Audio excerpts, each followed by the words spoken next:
It can be any time. Yes. You can, but I think you should be here for gases notes, and if you can, we need to talk. It's over right here on the side. So yeah, you should talk to me after we finish and stuff, because you're gonna need haircut from today. All right, actually, get up right now. Come grab some candy. Come grab your papers for this week. I need this. So this is going to be a lot of review, and I'm going to ask for your feedback on questions as we go. But we need to go ahead and get started. So if you're working in 11 minutes, please remember late. No, not Jack from Monday.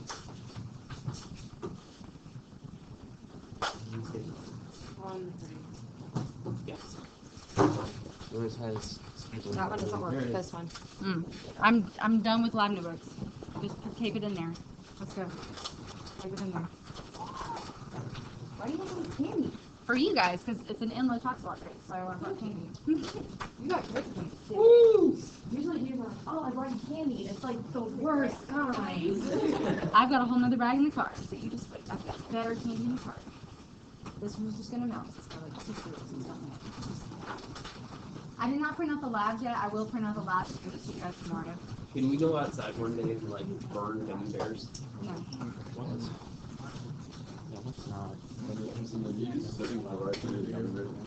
Potassium chloride. It's gonna make oxygen to combust the gummy bear. Okay, let's go, guys.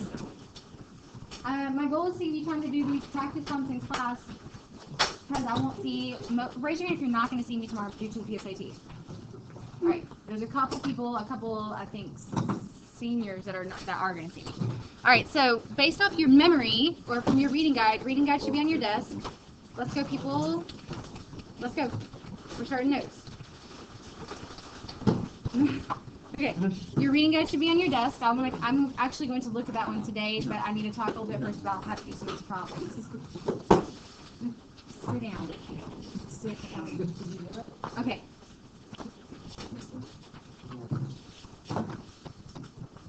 If you're still working on your lab notebook, I'm going to take it.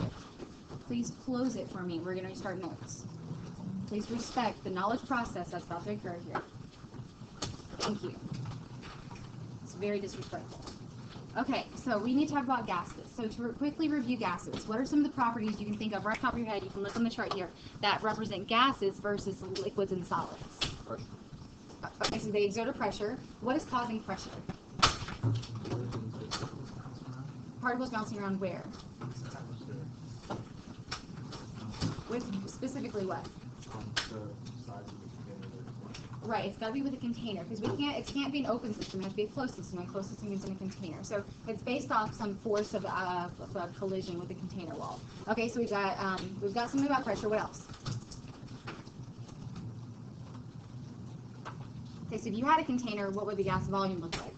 No definite shape, volume. Okay, so it's no definite shape or volume unless it's in a container, right? It takes up the entire volume of the container. Therefore, we assume the container volume is the gas volume. So that's an assumption we make. All right, low densities. Do they have high or do they have strong intermolecular forces? No, because if they did, they would condense down to liquid phase or down even further to solid phase. So we've got to talk about gases as independent particles, but also how do they interact with other gases when they are allowed to. Some things that we're going to be talking about more in depth are manometers and barometers. You've heard of a barometer. Okay, manometer, there's some pictures on them on the notes sheet you just picked up, and we're going to actually do some examples with that momentarily. The mole relationship between gases, moles of gases, and liters at STP is what relationship? 22.4 what? Liters per mole. Or 1 mole. So that is a conversion factor, and you're only allowed to use that in stoichiometry when it's stated to be at STP. What is STP? Okay. What are those standards? What is that standard temperature? 180. What's standard temperature? 273. 273, so 0 degrees Celsius or 273. And what was the pressure? 1 atmosphere, which is equal to what? 760 mmHg. What else? There's more. 1.02, something like that. One, 101.3 HHG. kPa. We already did that. And 1 torr. Okay, we're gonna talk about these. We'll do that at the end. Okay, so you have these pictures on your sheet, yes? Yes. Okay, so I know it's little sheets, but I have to save the trees, and I get yelled at for copies. So whenever you're looking at a system like this, the first thing you should notice is that these are just tools to measure pressure of a gas. Manometers are these kind of looking like this, and a barometer is more of a tube like this. So whenever you're looking here, you see this is a closed system versus open system. The closed system means that the pressure of the gas is contained, and there's nothing here. There's nothing countering it. It's a closed system. So generally, we don't use those too much to use comparative pressures because there's nothing to compare it to. It's an enclosed system. Something like this, you can have a gas, and then you can have a fluid in here. The fluid is mercury. Okay, that fluid being mercury means that mercury, which is liquid at room temperature, can move back and forth depending on the forces of pressure pushing on it from the left or from the top. So if the pressure of the gas was here pushing this way on the fluid in here, and the pressure of the atmosphere was here pushing on the fluid, but I have them at equal heights, what can you come to the conclusion of for those gas pressures? They're the same. Right, so the pressure of the atmosphere equals P of the gas. What scenario would indicate to you that the pressure of the gas was higher or had a stronger pressure than the pressure of the atmosphere? What would the mercury look like? Higher on the side. So I said the pressure of the gas was higher, so it would be this way or would it be this way? First one. First way, okay. So this one, the pressure of the gas pushing with more force pushes this level of the mercury down, and when that happens, it pushes this one up. Okay, so this is pressure of the atmosphere pushing down. All right, so then how do you determine which is, or how much greater this pressure is than this pressure? What did I tell you this stuff was? Mercury. Millimeters of mercury. You literally take a ruler and you measure the difference between the height of the gas pressure mercury side and the side of the atmospheric pressure. So let's say that change is delta H is 10 millimeters of mercury. Okay? And if I told you the atmospheric pressure was 1 atmosphere, I'm sorry. Yeah, if I've told you the pressure of the PATM is 1 atmosphere, what would be the pressure of the gas? 770, because it's 10 millimeters of mercury more than P atmosphere, but you knew P atmosphere was 760 mmHg due to that equivalency, right? So this is P of the atmosphere, and it's less, which is 760. This is 10 millimeters more because it pushed it up 10, so this would be 770 millimeters of mercury. Make sense? Mm. You got to deal with these diagrams a lot. So, all right. So we know the common units. What are they again? Atmospheres, kilopascals, torr, millimeters of mercury. Okay. So that's just simple gas units, but we need to be able to efficiently convert them to and from whatever we need to. And then we already talked about this. One more is bar. 1 bar is equal to 1 atmosphere. It's just an extra one. Sometimes you'll see it, sometimes you won't. And then we know that these are all equivalencies at STP specifically. All right, so review so far, except for maybe a little bit of the barometer stuff. Oh, barometer. Whenever you're looking at the barometer, this thing right here, this glass tube, is called a eudiometer. And that's just a piece of glassware that's used specifically in gas-related experiments because they have millimeter markings here. And if you put mercury in there, you could definitely measure the millimeters of mercury. If you put another fluid in there, like water, you can measure the fluid of water, the height of it, but then you backtrack and convert it to mercury, which we'll do in just a couple minutes. Okay, so using this specific example here, we see that from here to here is 760 millimeters of mercury, and it is mercury. If I told you, okay, sorry, there's my question. If I told you instead it was only 750 millimeters of mercury that was in the tube, what would you think about as causing that? Notice it says atmospheric pressure. This is really hard to see. It's an arrow here. the atmospheric pressure is pushing down on the mercury, causing what to happen in the tube. Right, because it's transferring that force of motion from the atmospheric pressure up into the tube, and it's forcing the pressure to go all the way up to there. Instead, if I told you instead of it being 760 millimeters of mercury, if I said 750, what would you say about the pressure of the atmosphere? Okay, it's less, so where are we in relation to sea level? Higher, right, good. Okay, so just don't forget that when you're on a mountain, okay, P, the atmosphere is less up here, and below the mountain and the ocean, P, the atmosphere is more, just due to the difference of gas particles present at those different heights and different locations. So you can just determine a little bit more, and that's an easy question people miss. They're like, oh yeah, it's less. So below, they think less is below, but less is higher in the atmosphere. Okay, we already kind of did that. All right, so looking at this question, you might need to draw. So I'm going to go quickly through some examples, because I think the examples are more helpful. Some of this background information you've already looked at. Tell me, how would you start this question?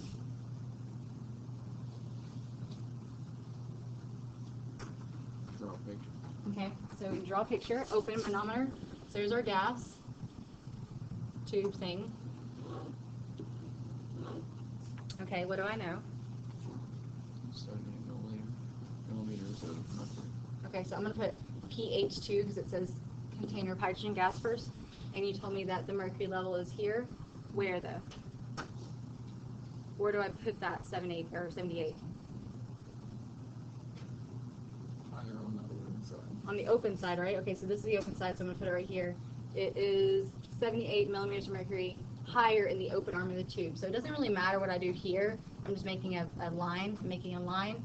What is this number really telling me? It's telling me the difference between the height, this is all mercury, it's telling me the difference in height between low arm and high arm. Okay, so that's 78 millimeters of mercury. Air pressure is 100.7 kilopascals. What's the pressure of the hydrogen in kilopascals versus atmospheres? So what would I do if I know this much? Where does that value go? What is it referring to? The P of the atmosphere, so that's this pressure pushing down. All right, that's 100.7 kilopascals. All right, so my big question is, what's the pressure of the gas? Let me know. Convert it to millimeters of mercury. Okay, so convert this to millimeters of mercury. So what's that conversion? Where? Top or bottom? Bottom. 101.3 kilopascals here. 760 mmHg up top. I have that value.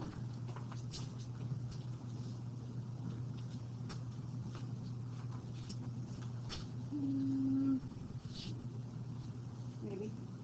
I actually didn't calculate it. I just put that in my calculator and kept converting, or kept using it in the process. So if this is now to millimeters of mercury, what do I do to find the pressure of the gas? Why am I adding and not subtracting? Because the pressure of the hydrogen is greater than the pressure of the atmosphere. Right, so if you're finding the pressure of the gas here, the hydrogen gas, you can see it's greater. So whatever the atmosphere is, you must add to that to get the pressure of the hydrogen gas, because it has to be greater, so therefore you're adding. So that's plus 78 millimeters of mercury. That, whatever that is, plus 78 is... Oh, actually, I converted the... I don't know why we converted millimeters of mercury.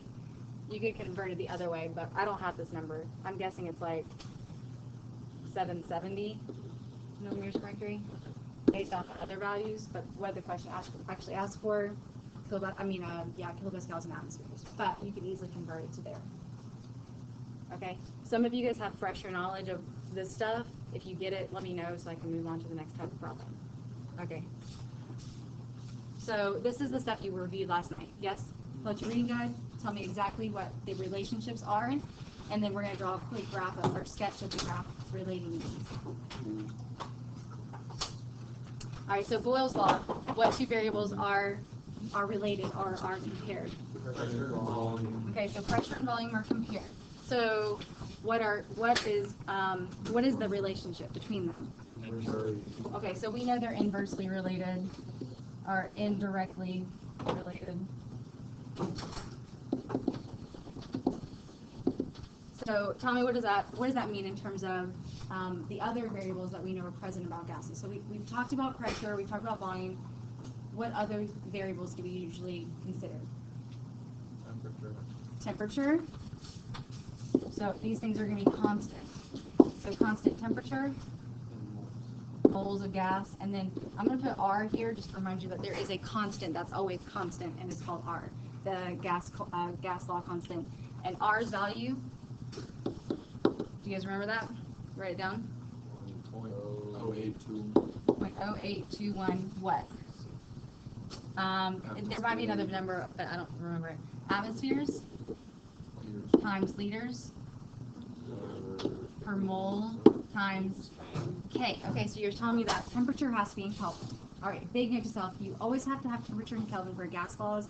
Absolutely, without a choice. I will give you Celsius, but you must convert to Kelvin. All right, so Boyle's law is the relation between P and V, and you told me that it's indirectly related. That's because P1, V1 is equal to P2, V2. So if I increase, if I have a big box of gas in my hands and I increase the volume of it, what's happening in terms of the molecular motion, the particles inside? Spreading particles. Okay, they're spreading apart, so what's happening in terms of the pressure that the collisions are having with the container walls? They're colliding less. They're colliding less with container walls because there's more room to play in the middle. Therefore, less collisions with the container walls means less pressure. Okay, so whenever you're graphing this, P in millimeters of mercury versus V, let's go in millimeters cubed, then what would this look like? What would the graph shape kind of resemble? If you know they're indirectly related. Positive correlation or negative correlation? Negative. They should have a negative correlation because as you decrease the pressure, the volume should increase, or vice versa. So it's actually a little bit of a curve. It's not a linear regression line, but it does have a negative relationship. Okay. Next, Charles's law. What you got? Charles went to Virginia Tech. Okay, so volume and temperature in Kelvin are directly or indirectly. But think about this first. If we have something that's, let's say a balloon, and we heat up the balloon, what's happening to the particles inside of the balloon? They get crazy. They get faster, right? If they get faster, what are they doing with the container walls? Colliding more. What would happen to pressure? It would increase. I'm not allowed to let the pressure increase because, as you can see, that pressure is not involved in the equation. So what are the constant variables here? Pressure and moles, and then just for the kick, R is always constant. And N is moles, by the way. All right. So if you told me heating up the particles will make them move faster, making them move faster hits the container walls. Hitting the container walls increases the pressure. How do I combat that to not let the pressure increase? Increase the volume to give them more places to play. Therefore, increasing temperature, in a way, does what to volume, or should do what to volume? Increase the volume to keep a constant pressure. So there's a reason why you're like, oh, these are directly related. It's because we cannot let the pressure increase, so to counter that, you must increase the volume instead. So they're directly related. So if I put temperature in Kelvin and volume here, and let's just go liters, what would the relationship be? Positive correlation, so kind of a straight line. That one actually is a linear regression line. It is linear. Anything else I want to tell you here? Oh, you'll notice I came back. Let me not. Well, no, I'll label my axes. What should all gases' temperature be once they're in their still state, in their motionless state? Zero. Zero what? 0 Kelvin. Degrees. So absolute zero? Or okay, so absolute zero is 0 Kelvin. What is that in Celsius? Negative. 3 Kelvin. Celsius. There you go. Okay, so that's why that extrapolates back down to 0. Okay? Avogadro's law. You guys remember this one? Moles and volume. So V and N are directly or indirectly related. So scenario. You have a flat tire.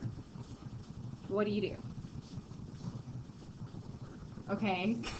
Or How do you feel? Okay, so when you say you fill it up, what are you doing? What are you filling it with? Okay, some gas. It might be nitrogen gas. It might be something else gas. You might be sitting in there like, come on, just blow it into the tire. But you're really desperate. You're putting more what gas in there? Moles of gas in there. And what happens to the volume when you do that? It increases. So they're directly or indirectly? Directly. I gotta go back up there and put the formula for Charles' law in just a second. The equation for this is N1 over V1 equals N2 over V2. These volumes here, generally we report volumes in liters, but they don't necessarily have to be that, because as long as the volume units are the same, we're good. But the N definitely has to be in moles. So whenever you're graphing this, what would be the independent variable? The mole number or the volume number? What's controlling the other? The moles control the volume. So the mole number would therefore increase the volume. So the moles go here, the volume goes here. Direct relationship. That's like IV, dV, independent variable, dependent variable. Okay, so what are the constants here? Constant temperature and pressure, because once I've changed that, then therefore it will change the volume, and that will cause differences in volumes and maybe not a direct relationship. I didn't write down Charles' law. You guys tell me. Charles' law.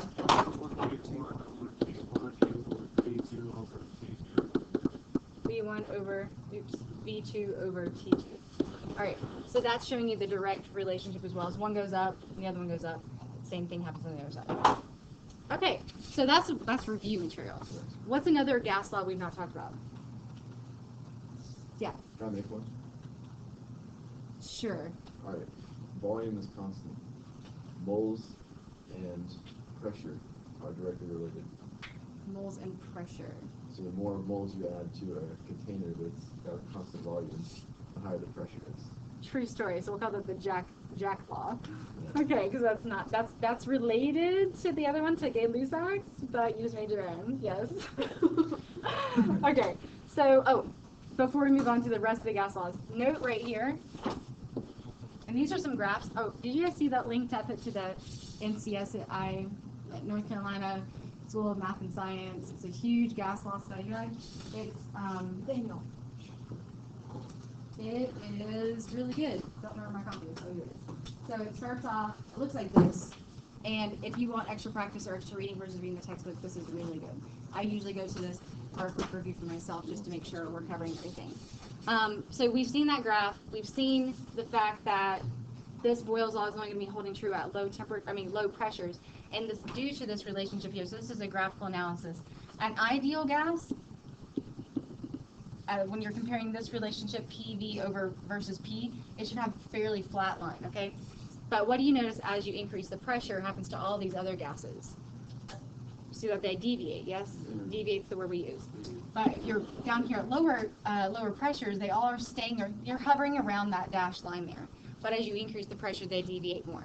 So that's why we make the little exception that Boyle's law is only really applying at low pressures.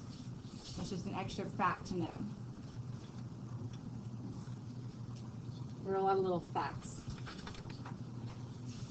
So a lot of times in our mathematical relationships, we're doing a lot of assuming, and so we assume to make our life easier, because if we can have a mathematical equation to help us calculate something new in a new scenario, it's great, but a lot of times there are exceptions to rules, just like in our solubility rules and stuff like that. Rules are sometimes not rules. All right, and we talked about this already, talked about absolute zero. Okay, two more laws. One is new, okay? Ideal gas law combines what gas laws? Maybe we just talked about them.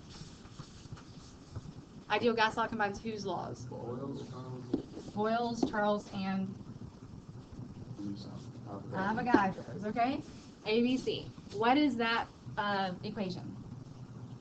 PV equals NR. Thank you. Okay. These have to, if you're using the R gas law constant, wait, what did we say it was again?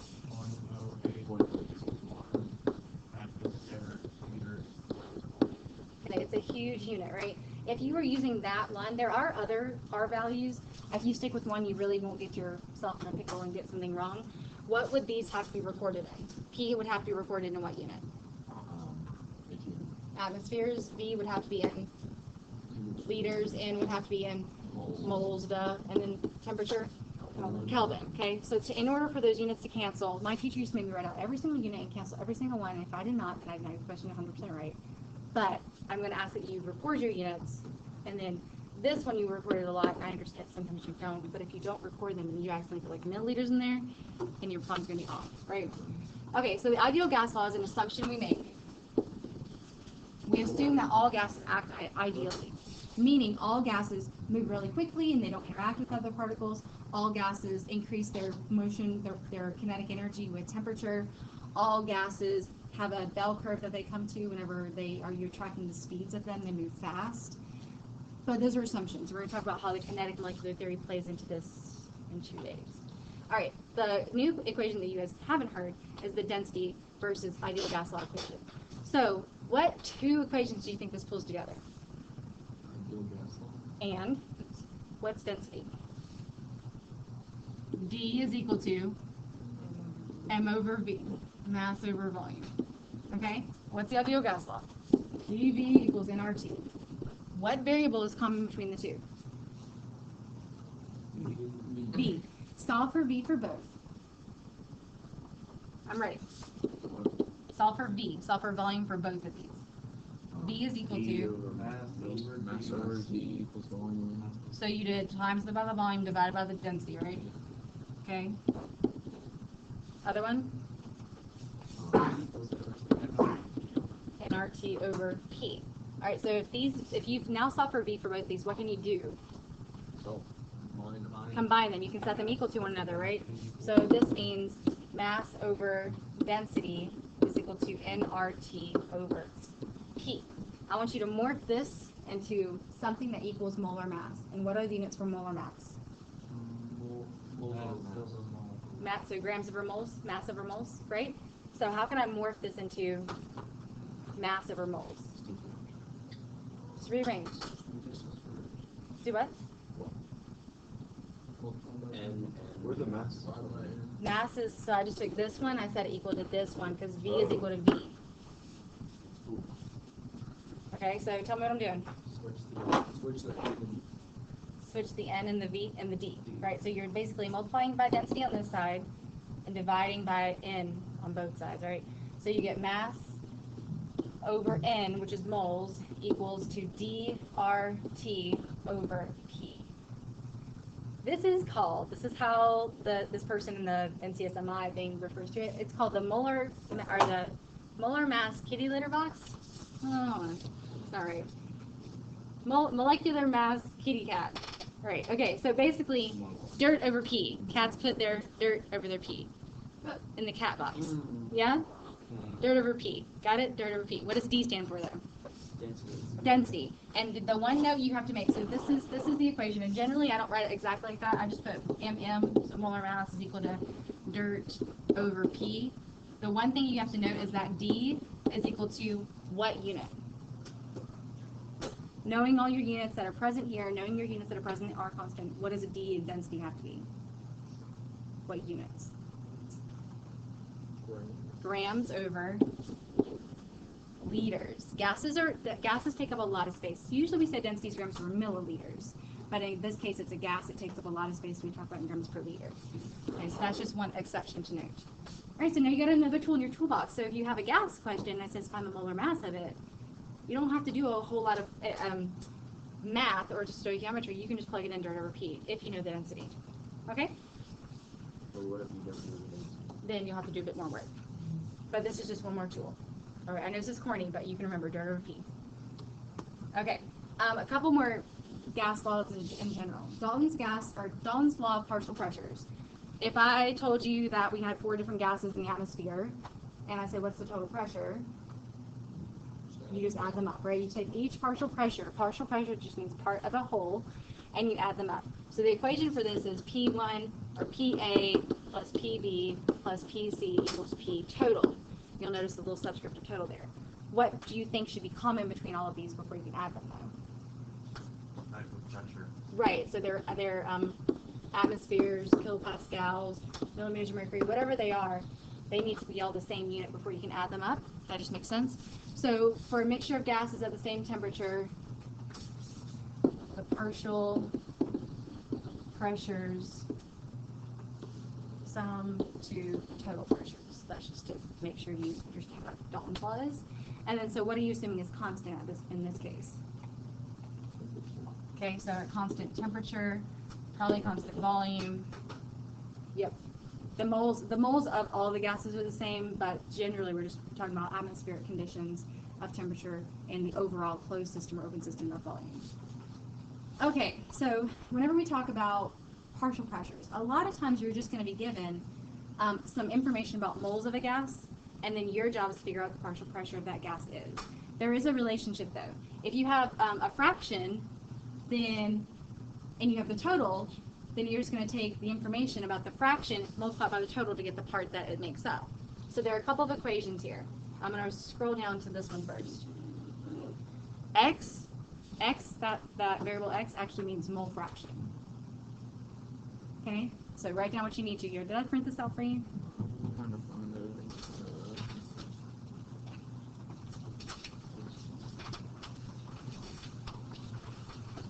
Nope, give some stuff to write down. I think I have it. That's all I got. Patent? Yeah. You gotta have some support though. I'll get a patent lawyer up in here. Will that work every time? Yeah. I mean, it's an ideal gas law, so. I mean, it's an ideal gas, so it should react. Okay, write down what you need to about mole fraction. This is new information. We did not talk about this in honors chemistry. This is new. You'll use this a lot.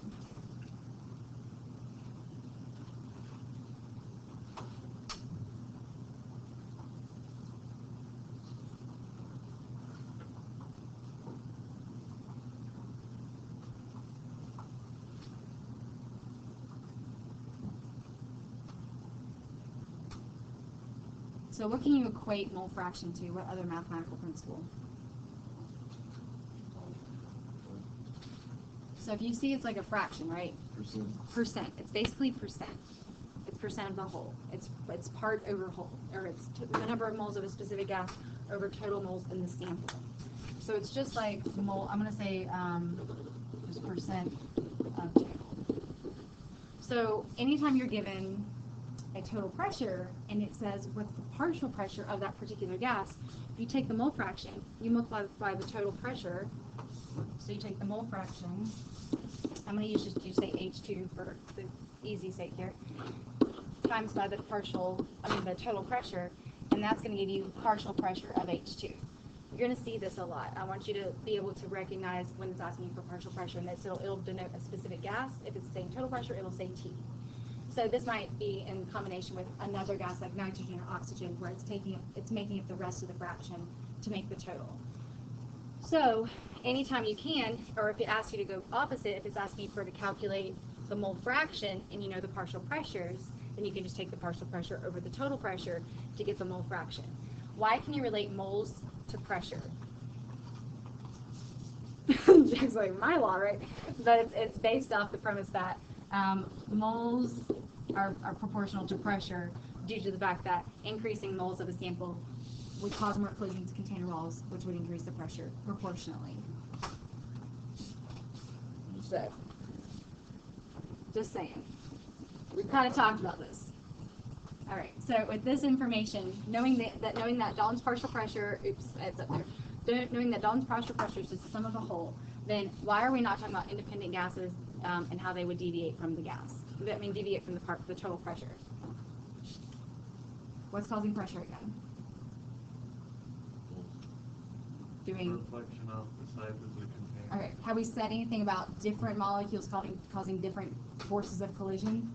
Not really. It's just literally the number of collisions. So remember, pressure is proportional to the number of collisions. It's more about the frequency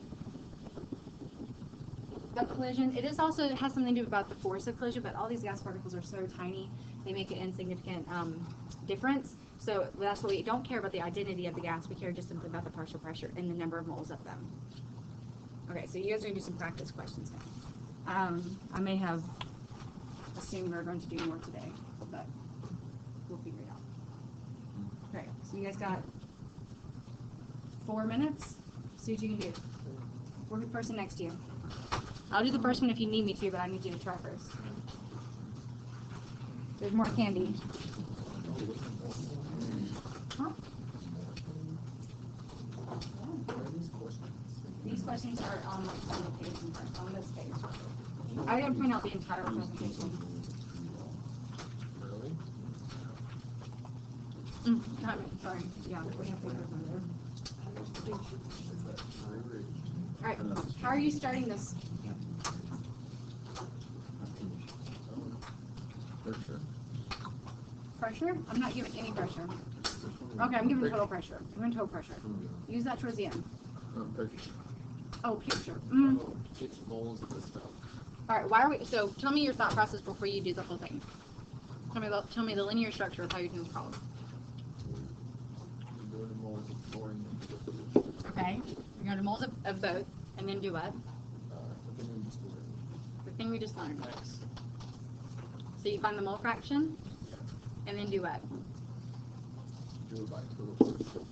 So you find the mole fraction of a specific thing, and then do what?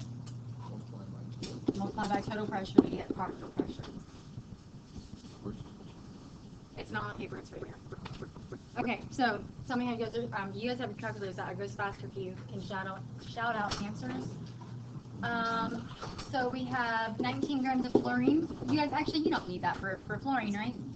How many moles of fluorine gas is that? 0.5?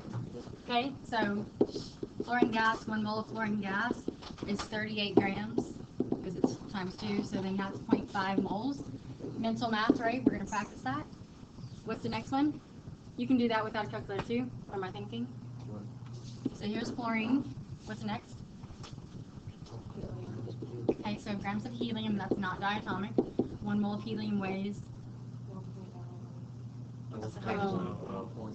Isn't it 4? 4. It's 4, right? Okay. 4 grams. Oh my gosh, you guys. 1 1 mole of helium. Okay. Mental math.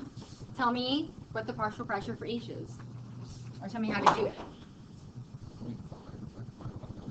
So 0.5 moles divided by 1.5 moles, and that's just fluorine over the total. Just giving a couple of notes here. And then what? Times by 4 atmospheres, because that's the P total, right? So we're basically setting up this relationship. Do that in your head. 1.33333, right? So this right here, math-wise, is 1/3 times 4. 4 over 3 is 1.3 over 8. You can do your mental math. Set it up as a fraction or decimal, whatever works for you. All right, so that's the that's the partial pressure of fluorine. How do you get the partial pressure of helium? You can do simple subtraction. 4 atmospheres minus 1.33 to give you atmospheres for partial pressure of helium. You can do mole fraction stuff again, but if you already know the total, then just subtract. Thumbs up if that makes sense. Okay, you start the second one then.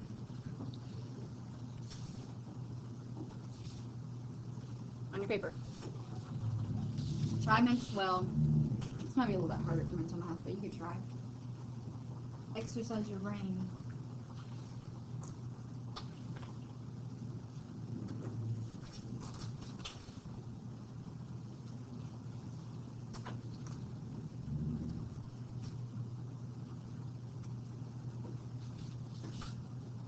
So scroll down just a hair. Okay.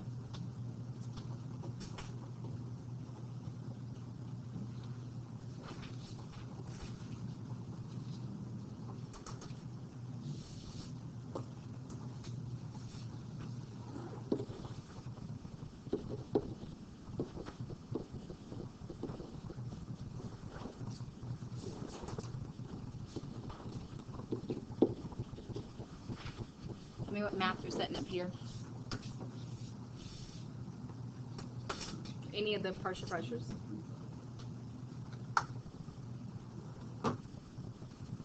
They're like fantastic. 0.74 over total. 35 moles. Yeah. Yeah, that's good. And then do what? Multiply by 2. Yep. So you don't have to find the mole fraction. You can just set it up and set it up times the total pressure. You get the pressure.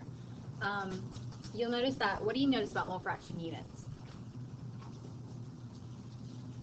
It's moles of gas over moles of gas. I know they're moles of different gases, but technically the mole fraction itself is unitless, which is great because you can't mess that up, right? Okay, so that's good. And then in the end, you're just going to get atmospheres of pressure from argon. So I'm just going to set them all up. You guys tell me what the calculations are so we can complete this question. 2 atmospheres, 2 atmospheres. Xenon is 2.15 moles over the total of 7.35. And then neon is 4.46 moles over 7.35. What did you guys get for your atmospheres? For the first one, 0.201. For argon. Oh, thank you. I think it was a 7 or 2. I'm guessing it's a 2. 201 atmospheres. Next one. 0.585. And 1.212 atmospheres. What should these add up to? 2, because when you add them up, you should come back to total pressure. So that's actually how you can make sure that you're correct there.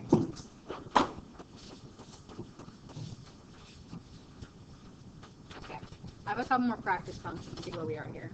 This is new stuff, so I want to make sure we definitely practice with this. Old stuff, I'm expecting you can do. Let's see here.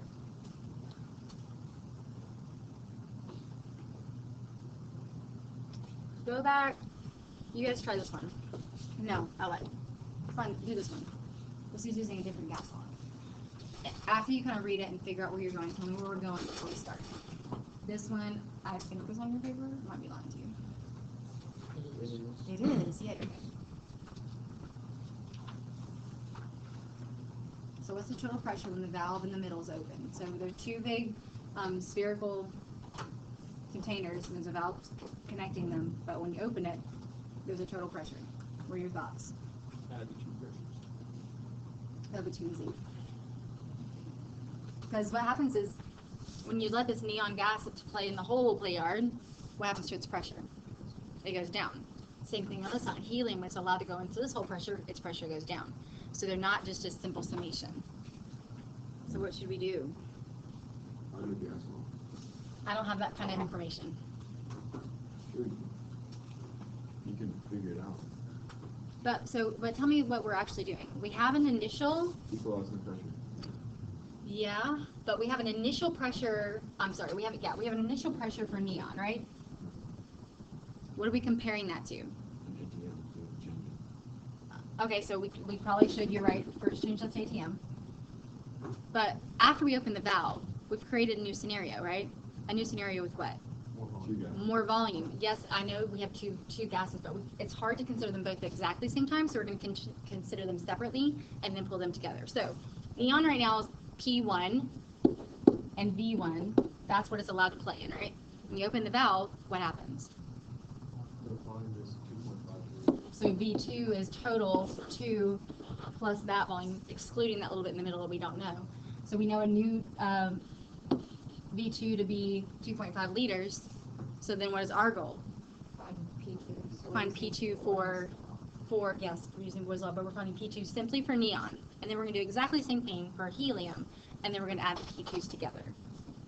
Okay, so I want to talk to that first, just so you understand that. Once you change the volume, you've changed the volume. That's V1 and V2, and then your job is to figure out which gas law it is. So for neon, you've got P1 of, what is that in atmospheres? I will just straight up tell you if I find it. There it is. 0.553 ATM. V1 is 2 liters. V2, when you summate the 2 volumes here, 2.5 liters. P2 is unknown. Tell me how we set this up to solve. 0.5539. Okay. so I'm just gonna set it up by rearranging the variables. So P1, V1 over V2 gives you, I'm just gonna assume that you guys can write those values in, blah, blah, blah. P2 here is 0.442 ATM. And as long as you list out your variables like this for me, and then write the formula to see what I'm assuming you're inserting, I'm okay with you not writing those values in there, unless you just put them in there. Then I would need that versus the list of variables. I'm trying to help you with your work there. Okay, so that's P2 for neon. That's what neon contributes to the whole total pressure. Helium, P1 is what? 1.5 ATM. P2 is, I don't know. V1 is 0.5 because that's what helium is present initially at. And then V2 is again 2.5 because that's what the total volume is once the two gas cylinders or containers are allowed to interact. So then P2 is equal to P1 V1 over V2, and that is 0.30 atmospheres. So this is what helium contributes, and then what's the total pressure? 0.742. You just add these together. So it's bigger than just adding the two pressures. It takes a lot. It just takes a little bit more because you have to consider all the scenarios that are happening. Does that make sense? Okay.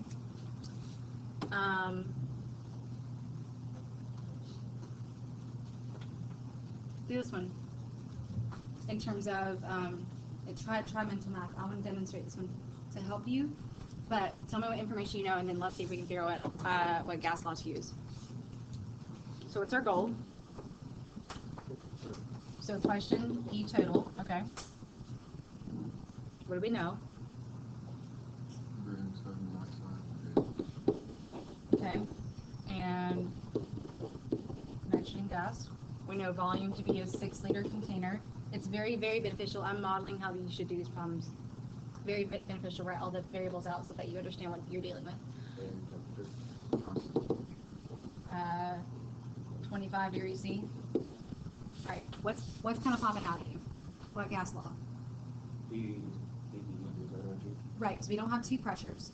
We don't have two volumes. We don't have two temperatures. We don't have two of anything. Therefore, we can't use any of those Boyle's, Gay-Lussac's, Charles's, Avogadro's, nobody's. We have PVs and RT. But before we have that, what do we need to actually attain? Moles. The moles. And moles of gas are moles of gas. Is asking for total pressure. That means both the pressure that carbon monoxide and nitrogen contribute. So you actually can consider them together to get moles. Okay, so let's try this mentally. 14 grams carbon monoxide, molar mass. 28. So you just did carbon plus oxygen is 28. So 1 mole over 28 grams, how many moles? 0.5. I'm forcing you to try this in your head right now, okay? Next, 14 grams of nitrogen gas. Again, right? Because it's diatomic. Don't forget your 7 diatomics. And then so that's 28 grams because nitrogen makes 14. So again, 0.5 moles. Okay. 1. So we have N of 1. All right, that's easy. How do I set it up?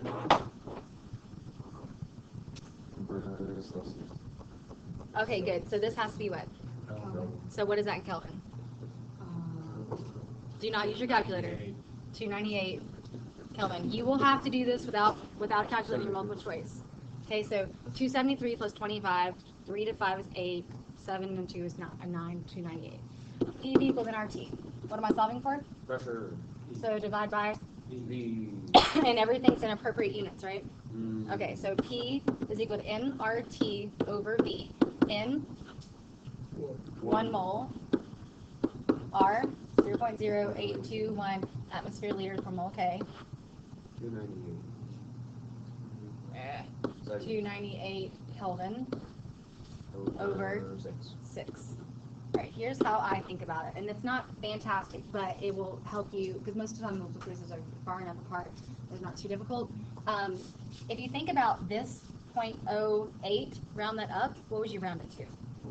0.1, right? 0.1 is essentially 10% of something. We can all multiply by 0.1.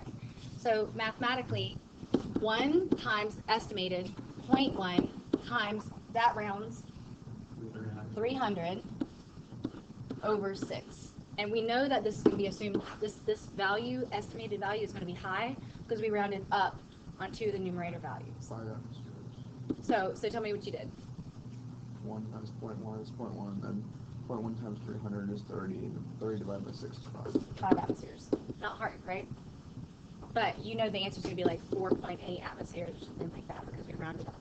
On a multiple choice question, you would be able to figure out which one it is. So that's your tool. Assume 0.08 is about 0.1, but you know it's high. Okie dokie? I'm just trying to show you, model my tools more for you because you guys are like, I can't do mental math. All right, go ahead. Take a break. Talk, get up, get some more candy, talk to somebody because we have a little bit more to go through. Your brain power. Go get some water. Yeah. Candy.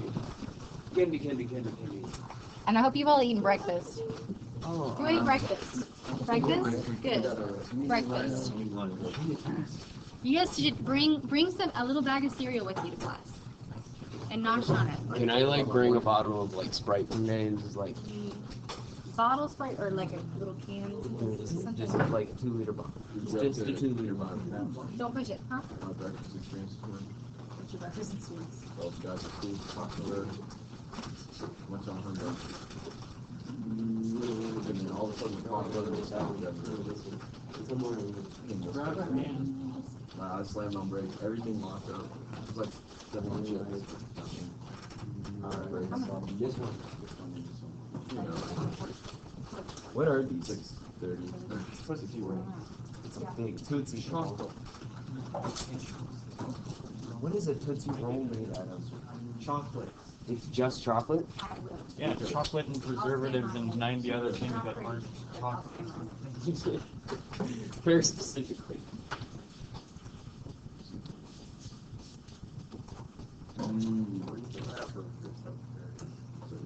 If you want to start writing down anything, this is what you got. This is our almost last topic.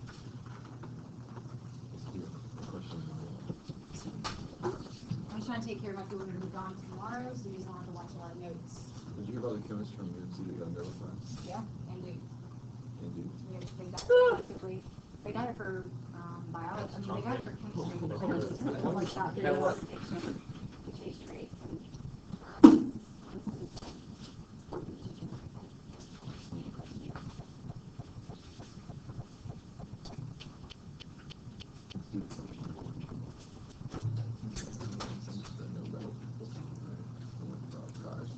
Anything else you want to start writing down? Oh, okay. Got some new information. Ton of information.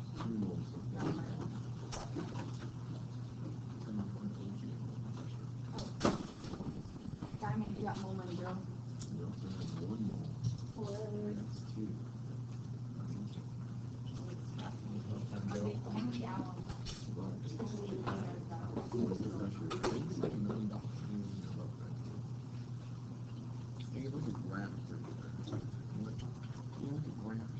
Alright.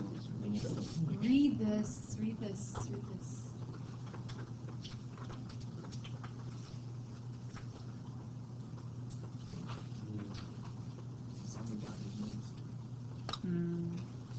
can hunt for it. I printed a lot.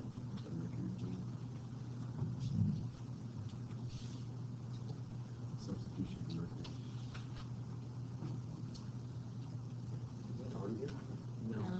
I said read it and write down what you need to. So I'm going to talk about a couple of these examples before holding you to.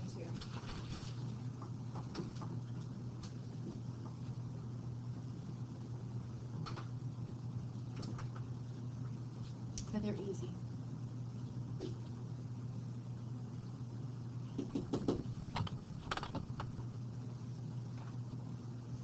So, those of you who are kind of done reading so far, whose gas law really is this? Dalton's. It's just the law of partial pressures. It's just a lab-based scenario where, for example, you're collecting gas over water. What does that look like? That looks like if you had like a bowl of water and you were funneling gas into it through like a tube, the gas particles collecting it in like a UVometer tube, you can feed it there. if the gas particles or gases are coming through the water and then bubbling up in the tube, well, what are they carrying with them still? Water vapor, and that water vapor is a vapor, therefore is a gas. It causes pressure. We have to account for it. It's minimal, but you still have to account for it. AP exam, they love this question. They will use this question. You will see it, like absolutely sure. So the water vapor pressure is going to be a standard at a specific temperature, and so you're going to look in our reference table or in a book for that. That's not something that you just know, and if not, then I will give it to you. So never will you have to just know the vapor pressure. So basically, if you know the total pressure of the whole shebang, and you know the water vapor pressure, if there were no water column, you would just take the total minus the water vapor pressure to get the P of the gas. So let's say this gas again was hydrogen gas, so that would be hydrogen gas that you accounted for it. But sometimes in this column, we have water, and that water needs to be accounted for because itself is causing pressure. Because anytime there's a stack of molecules, there's pressure pushing down, and there's a difference in pressure than what we think there is. So that's where this P water column comes in. So if you ever have to calculate, because we don't use mercury, right? We use water in our experiments a lot. If you ever have to calculate how to get the water column to mercury, so that's in a pressure unit, like millimeters of mercury, then you have to do this process. Basically, the height times the density of the mercury can be related to the height times the density of the water. Water has a specific density. What's generally its density? 1, but it's different at specific temperatures. Then it's going to be in a table. You'll find the water density, but generally you can just assume it's 1. So, which of these variables would you really be looking for? What is your unknown? The what? Height of mercury. Okay, just making sure we're solving. Oh, you can see it here. Sorry. So when you're solving for the height of mercury, that means you literally measure the height of the water in the UDometer tube in millimeters. You times by the density, and then you divide by the density of mercury. The density of mercury is this right here, 13.6 grams per milliliter, which is huge, right? A very, very large density. And once you get there, you get the height of mercury, or whatever the water equivalency of that is, and you'll use that up here to subtract your final amount from the total to get just the amount the pressure of water indicates. I mean, the pressure of the gas would control. So, what do you really need to know? You need to know this equation. But it's like, it's subtraction. You take your total minus everything else but the gas. But if you need the water column information, it is here for you. All right, we're going to do a problem with this. In your lab, you have 2 labs this unit, 3 labs this unit. Most of them will use this. Okay? Alright. Using this one. I don't know, did I copy this for you? Don't know that I did. Probably not. Oh, wait, Okay, go for it. Then solve this one up here with me. So sample of actions collected over water. Okay, then you're like, aha, over water. Means I've got partial pressure of water vapor involved, okay? Pressure of that, its volume is that. Vapor pressure of water at this temperature is that. What's the partial pressure of the oxygen? Tell me how to solve for that first question. Maybe tell me what all these variables are.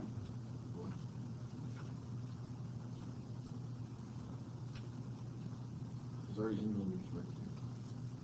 That water is, right? So I told you the water vapor pressure. So pull the information out. We know temperature is 20 degrees C, right? Nobody really cares about that unless you're looking at a reference book for the temperature specifically. We might for the second question, but not for the first question. What else do we know? What is this? P total. You need to recognize that as P total because it is not, it says the sample of oxygen is collected over water, so that together is giving you a total pressure of 738 millimeters of mercury. Okay, the volume, we're given 310. What is this right here? How do I write that in like chemistry terms here?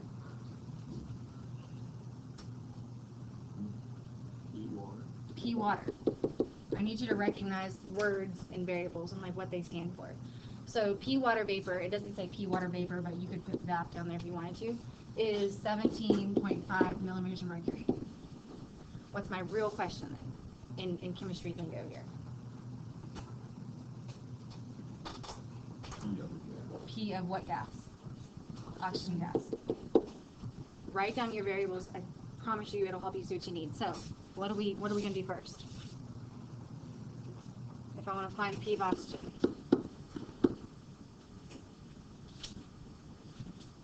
Quick bracket your notes. Yeah, that's it.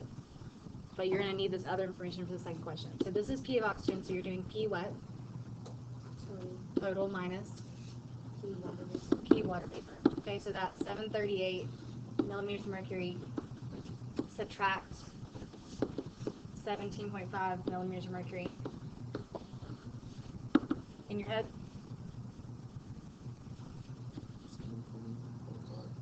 720.5 millimeters of mercury. This is P oxygen. Okay.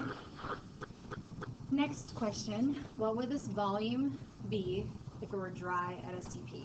Or what would the volume of its be when it's dry? Dry means without water vapor. If you just 100% didn't have the water vapor involved, that's kind of what we have at this point, right?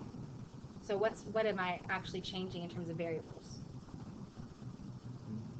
In the second question.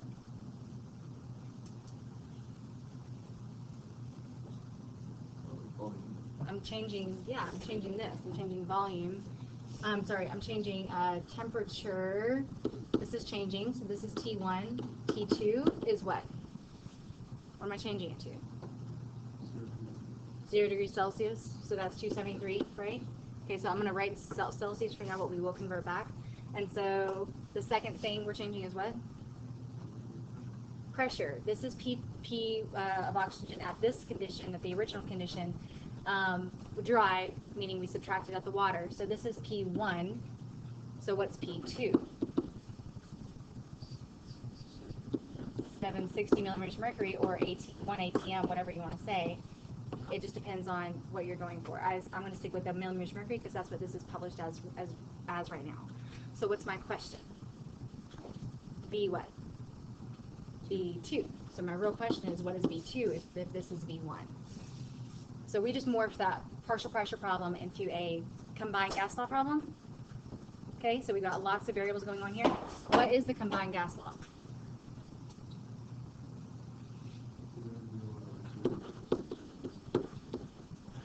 P1 V1 over T1 is equal to P2 V2 over T2.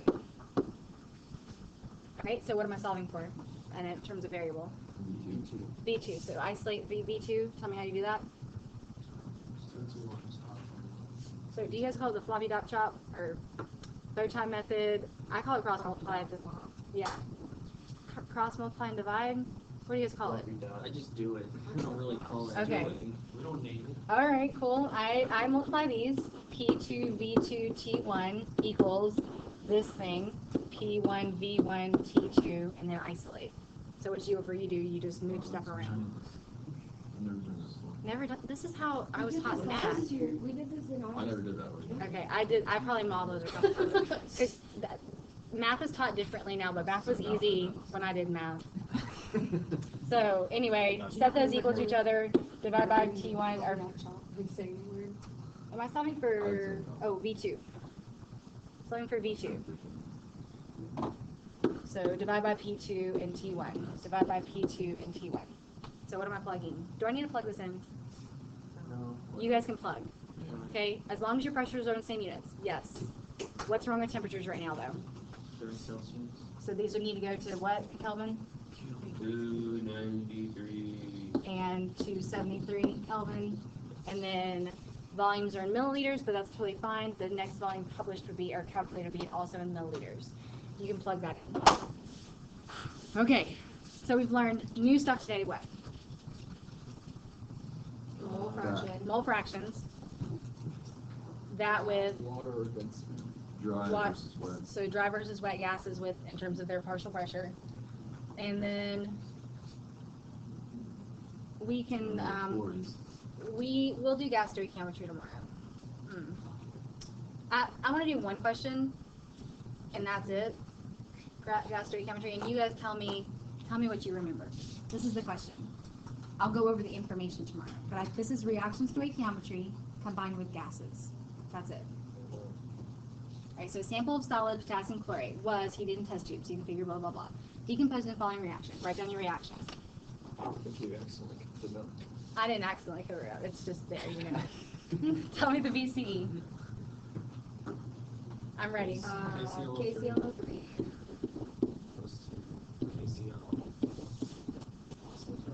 You have to make a gas because later on you're reading, you're like, oh, gas law problem. You have to make a gas. If you don't make a gas, you've done the BC wrong. Okay? So, balance by putting a 3 here. 2. Okay. So far, so good. Next, tell me what my variables are. I'm going to force you to write your variables down on this one. Go ahead and write this down. How do we know that's right? I'll wait on you. Huh? Is that right? That's right. Uncover the thing. Oh, We'll oh. never know.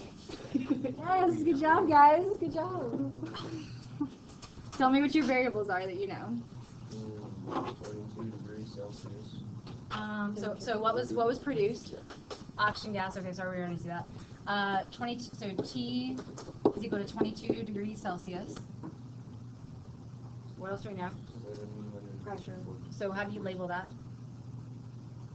Total pressure. PT. So P total is 754 torr, named after a guy Tortellini or something. Torticelli. Italian. Oh, really? Okay. What else? Volume of what? Oxygen. It says volume of gas, but then it says the vapor pressure of water. So I'm just gonna call this V total because we don't actually know it says gas, I understand, but it's actually a total. So that's 0.65 liters. Vapor pressure of water. How do you label that? P water equals 21 torr. I'll show you to convert from torr. Sorry. And what are you asking for? Partial pressure. Oxygen. And then later on, what's the second question? The mass. So grams. That's where the reaction stoichiometry comes in. So in order to approach the first question, this question here, we're going to do gas law stuff. Nothing new, just stuff we just talked about today. So how do I isolate P oxygen? We do. Just subtract, right? So P total minus P water vapor. You guys got your calculators? Or you can do that. What is it? 54 torr minus 21 torr. What is it? 733 torr. Okay, so that's P of oxygen. All right, knowing the pressure, knowing the volume, knowing the temperature, what variable or what gas law comes to mind? Yeah, but I don't have two scenarios. I don't have P and P and T and T and liters and liters. Ideal gas law. You're only given one of each. Right, so you're going to find moles of what? I'm dealing with a gas law. I can't do anything but gases in a gas law. So we'll find moles of Oxygen, and then? and then use the BCE to Yes. get the moles of. Yes! Okay, let's do this. Tell me how to convert from torr to atmosphere, so I cannot use a torr in there. 760. 733 torr, 1 atmosphere, over 760 torr. Anybody got me there? Yeah, 760 is for millimeters of mercury and torr. I'm sorry, I didn't mean to write. Oh no, that's right. Why did I torr? It's named after the scientist who discovered it. But if it's the exact same as Tortellini. Look, once you discover stuff, it's there for life. Yeah, my name's going on. Like, I was at the Neil deGrasse Tyson talk the other day. He talked about who discovered what, and America, he's in America, discovered everything past uranium. So americium, neptunium, plutonium, cosmillium, curium, berkelium, californium, einsteinium, fermium, mendelevium. Yeah. So North Carolina, not North Carolina. The U.S. discovered everything past that. So that's what we decided to put up there. And he also talked about how Pluto was not considered a planet. Yeah. Right? Okay, so Pluto's not a planet. But America put plutonium up there after Pluto, and now we can't change it. Even though it's not a planet. Now, we were naming them after planets at first, and then we got kicked in the butt because Pluto's not a planet. So, California, because California Berkeley discovered those, they synthesized those. So they were like, naming rights, that's us. Okay. We will all discover elements. Okay, finish this problem. Finish this problem. Tell me how many atmospheres that is. 0.9644. 0.9645 atmospheres. Okay, tell me how to set up for moles. Okay, temperature, you can do that. 295 Kelvin. Okay? N, so PV equals nRT. N is equal to PV over RT. Plug. Plug it in, plug it in. I'm gonna write down here. The answer's there. Oh! N is equal to 0.9645 atmospheres. Some of us need to have this example down for future reference. 0.650 liters divided by what? We're going to get this tattooed on our body, people. What's R?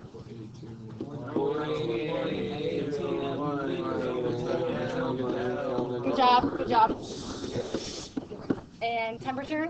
Is that a permission you get that tattooed on? Which You part signed of it later. permission? What's the temperature? We wrote it was like 290. 295.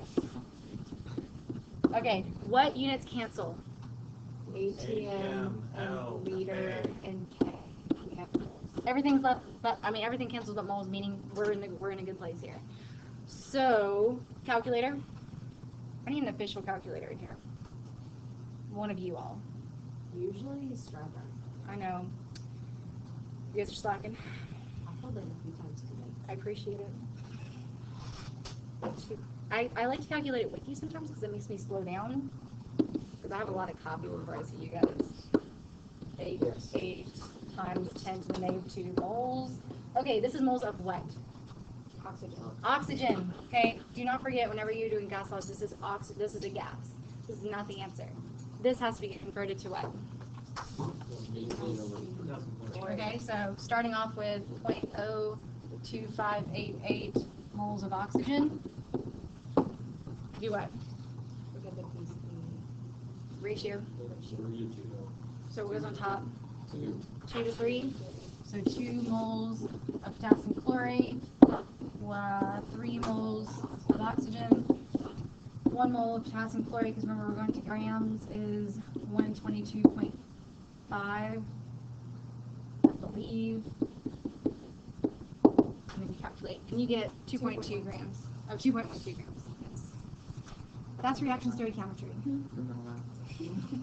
Yes.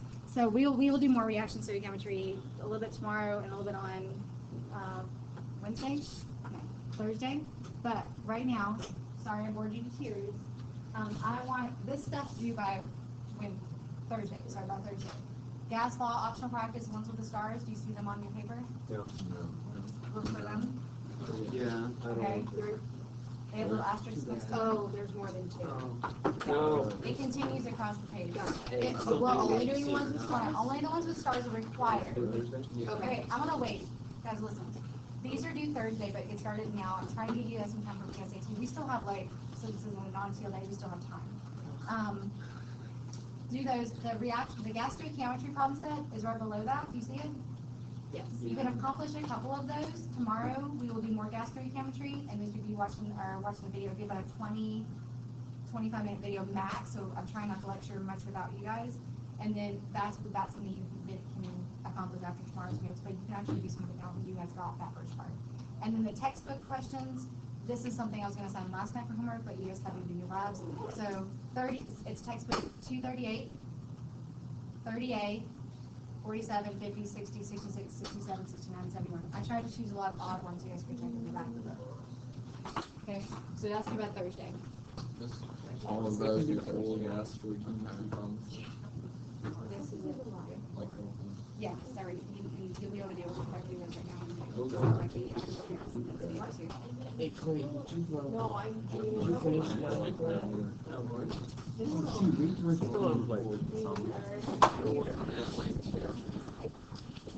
I would get 2.